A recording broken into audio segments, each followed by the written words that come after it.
Greetings, welcome to this video in which we are going to discuss one problem from NEET physics subject. So this is a question which appeared in NEET 2019. So the question says, when a block of mass m is suspended by a long wire of length L, the length of the wire becomes L plus L. The elastic potential stored in the extended wire is, four options are given. So what we have is, we have a wire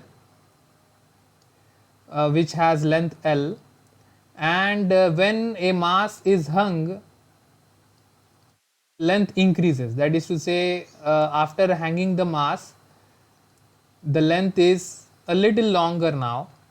So this is the increase in length because the mass is hung, and this increase in length is L. So now the total length is L plus L. So the question is, the elastic potential energy is how much, यानी इसमें potential energy कितना है, that is the question. तो इसके दो answers है, तो दो आंसर्स यानी one is the short answer and the other one is the long answer in which I will explain the formula itself. तो जो शॉर्ट आंसर है उसमें क्या होगा, basically I will tell you the formula and I will apply the formula and I will get the answer.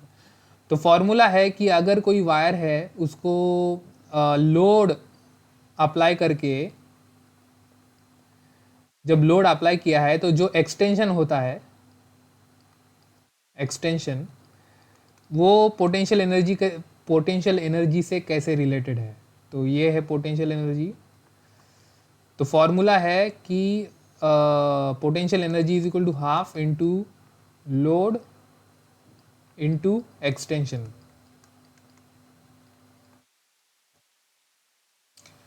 तो अभी इसमें load कितना हो गया, load is basically the weight. तो मास तो m है, तो वेट हो गया mg and this is nothing but the load. तो load is mg and extension कितना है, एक्सटेंशन ये है L. तो यहाँ पे मैं एक्सटेंशन में L लिख देता हूँ यहाँ पे ऐसे. सो this is the potential energy, half mgl which is option number 3. तो ये हो गया शॉर्ट आंसर. अभी लॉन्ग आंसर में हम डिस्कस करेंगे ये जो फॉर्मूला है उसको डिराइव कैसे करेंगे.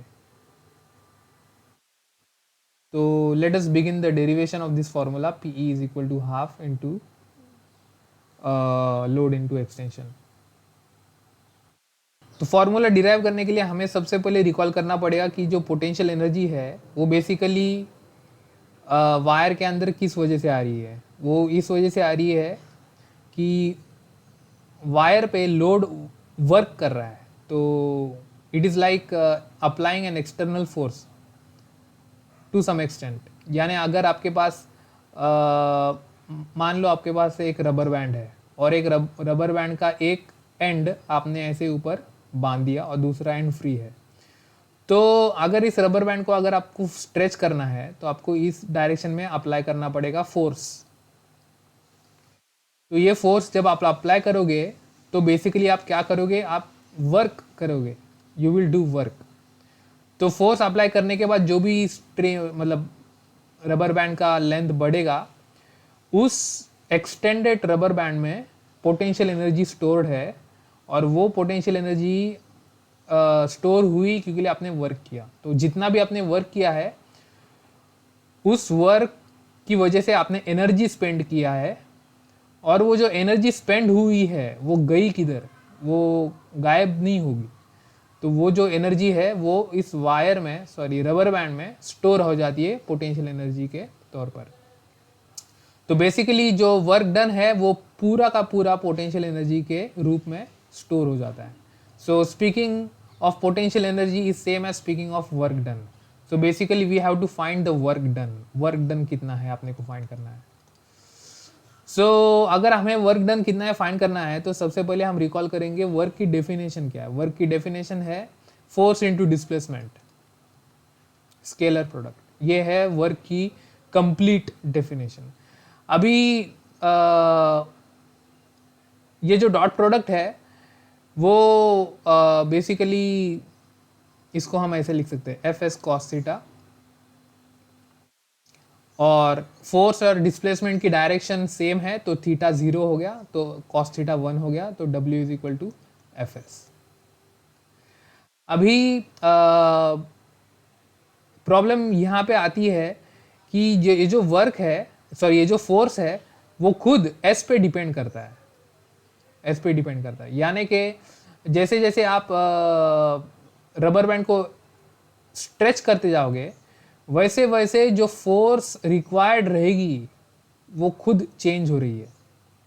इसलिए हमें यहाँ पे कैलकुलस भी अप्लाई करना पड़ेगा। तो कैलकुलस अप्लाई करने के लिए हम small work done is equal to force applied into small displacement dx ऐसा लिख देते हैं। तो ये हो गया वर्क डन।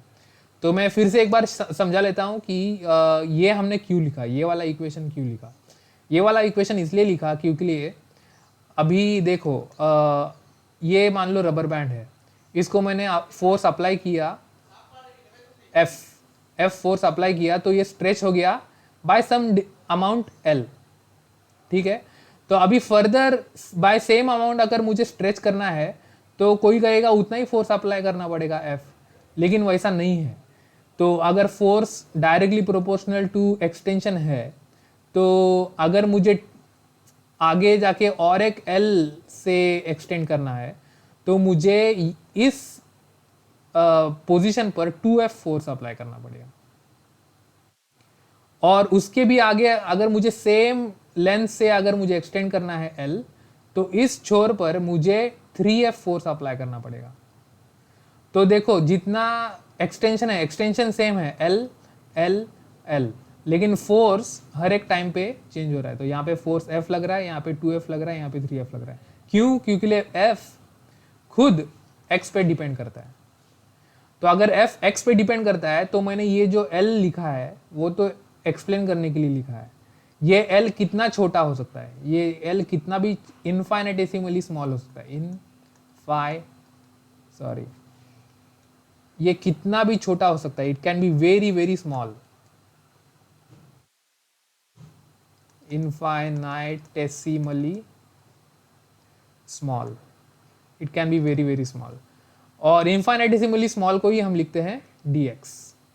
तो अगर मुझे एक छोटे से एक्सटेंशन पैदा करना है तो वर्क डन कितना होगा, छोटा सा वर्क डन पैदा होगा, और फोर्स जो है वो छोटा सा फोर्स नहीं लगेगा, फोर्स उतना ही लगेगा जितना लगना चाहिए। तो ये था एक्सप्लेनेशन इस इक्वेशन का, ये इक्वेशन क्यों लिखा। तो अभी हमें अगर पूरा वर्क कैलकुलेट करना है तो हमें dw को इंटीग्रेट करना पड़ेगा। dw को इंटीग्रेट किया तो हमको पूरा वर्क मिलेगा। तो अगर हमने dw को इंटीग्रेट किया तो RHS भी इंटीग्रेट करना पड़ेगा, fdx करना पड़ेगा। कहाँ से कहाँ तक? 0 से लेकर फाइनल एक्सटेंशन तक, L, फाइनल एक्सटेंशन L। अभी ये फोर्स जो है वो x पे कैसे डिपेंड करता है, F जो है x पे कैसे डिपेंड करता है, ये है तरीका लिखने का, F depends on x, force is a function of x। तो ये जानने, ये क्वेश्चन मार्क का आंसर फाइंड करने के लिए मैं यहाँ पे एक चीज लिख देता हूँ।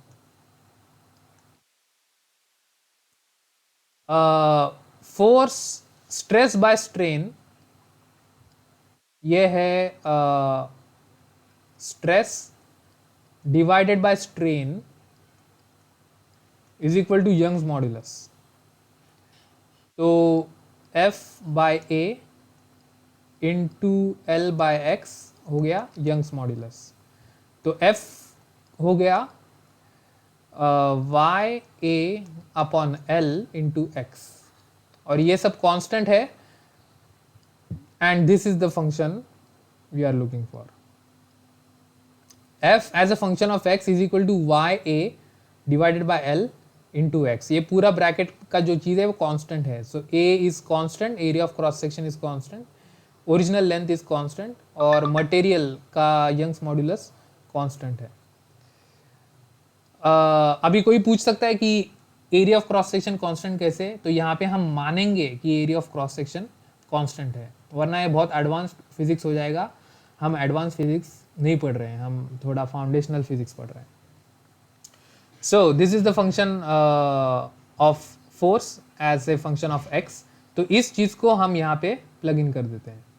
सो you have W is equal to integral 0 to L YA upon L x। इसमें से जो भी चीज़ें कांस्टेंट है, यहाँ पे सॉरी dx, इसमें से जो भी चीज़ें कांस्टेंट है वो बाहर आ जाएंगी। सो you have YA upon L integral x dx 0 से लेकर L तक, और कांस्टेंट चीज़ है एज इट इज। x का इंटीग्रेशन है x स्क्वायर बाई 2, और ये कहाँ से कहाँ तक, 0 से लेकर L तक। तो YA upon L L square by 2 minus 0 square by 2, जो 0 होता है तो मैं लिखूंगा नहीं, तो ये हो गया YA by L L square by 2। So this is the work done in stretching the wire to extension L। अभी ये चीज़ half into load into extension कैसी होती है देखो। इस चीज़ को मैं यहाँ पे लिख देता हूँ नीचे, W is equal to half, ये जो हाफ है मैंने यहाँ पे लिख दिया है, और ये जो L स्क्वायर है वो एक L स्क्वायर में ऐसा साइड में लिख देता हूँ, और बचा हुआ L स्क्वायर YAL के साथ लिख देता हूँ, YA by L into L, ये ऐसे लिख देता हूँ मैं। अभी ये जो ब्रैकेट है, ये bracket is nothing but the load यानी F। यानी इस इक्वेशन को देखो जरा, इस इक्वेशन को, ये वाले इक्वेशन को देखो। ये वाले इक्वेशन को अगर आप देखोगे तो F is equal to YAL by L। यहाँ पे जो स्मॉल l है वो x है बेसिकली, इसको हम टोटल एक्सटेंशन अगर लिखेंगे तो ये है L। तो इस इक्वेशन को अगर आप सॉल्व करोगे, सॉल्व यानी सिंप्लीफाई करोगे, यानी F को LHS में रखो, बाकी सबको RHS में डालो, देन यू विल फाइंड कि वो F जो है वो YAL बाय L है। आप यहाँ पे भी देख सकते हैं, ये वाला जो सर्कल कर रहा हूँ मैं अभी, इसमें x की जगह पे खाली L है, टोटल एक्सटेंशन। तो YA small l whole divided by L is nothing but F load. तो ये हो गया half into load into extension. So work done is half into load into extension, and work done is nothing but the potential energy. और तो ये हो गया derive, ये जो फॉर्मूला है वो डिराइव हो गया। और इसी को आगे जाके हमने कहा था कि F is mg, L is L, तो potential energy is half mgl, जो है ऑप्शन नंबर 3। तो ये हो गया ऑप्शन नंबर 3। तो आशा करता हूँ ये वीडियो आपको पसंद आया हो। मिलते हैं अगले वीडियो में एक नए क्वेश्चन के साथ। वीडियो देखने के लिए धन्यवाद।